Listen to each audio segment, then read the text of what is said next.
You think a cathedral is built by the willpower of a single empire. It isn't. In 1248, workers laid stone for a building that outlived their nation. The grandchildren of the first masons died of old age before the walls reached 20 feet. Then, construction stopped for nearly 300 years. A massive wooden crane sat frozen on top of the half-built South Tower. It became a permanent monument to human exhaustion. Generations grew up believing the cathedral would never be finished. They lost the drawings. They lost the vision. But a bizarre discovery in an attic changed everything. This is the story of how humanity spent 632 years building a single house of stone. The story begins in 1248 when Archbishop Conrad laid the first stone. He wanted to house the relics of the three kings, making Cologne a major pilgrimage site. The city needed a monument that matched its spiritual status. The design was ambitious. It was modelled after the French Gothic masterpieces. Master Gerhard was the lead architect. He planned two massive towers that would pierce the sky. Stone had to be shipped down the Rhine River. Master masons carved each block by hand. The work was slow and dangerous. A single mistake could cause a collapse. Masons fell from scaffolding. Funding was constant trouble. The church sold indulgences to pay the bills.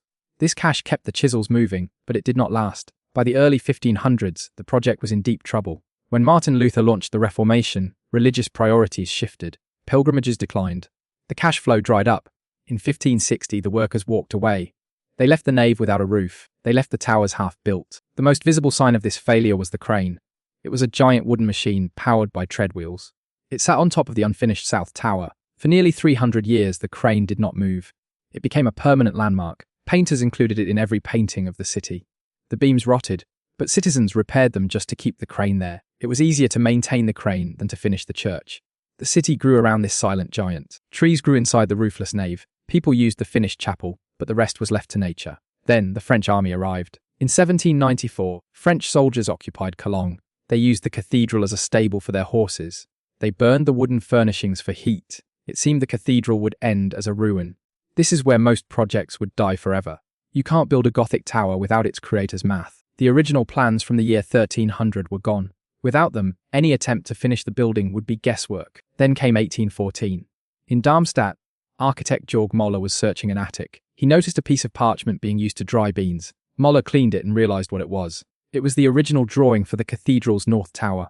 It was a massive plan, but it was only half the facade. The other half was still missing. In 1815, the other half was found in Paris. The two pieces fit together perfectly.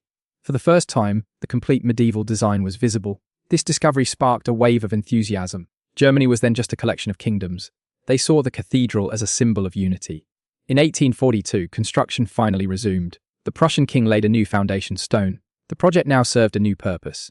It became a monument to national pride. Yet, the builders faced a new dilemma. The medieval design was grand, but untested for 19th century physics. To build towers that high, medieval stonemasons relied on massive stone pillars. But 19th century builders had a secret weapon. They used iron instead of just stone. The roof was built with iron girders from the Industrial Revolution. They used steam engines to lift the heavy stones. The cranes were no longer powered by men walking in giant wheels. They were powered by coal and steam. The result was a strange hybrid of two eras. The design was purely medieval, but the bones were industrial. It was a 13th century dream built with 19th century steel. In 1880, the final stone was placed. The cathedral stood 157 meters tall. For 4 years, it was the tallest building in the world. It took 632 years to get there. Emperor Wilhelm I attended a massive opening ceremony. But the triumph was short-lived.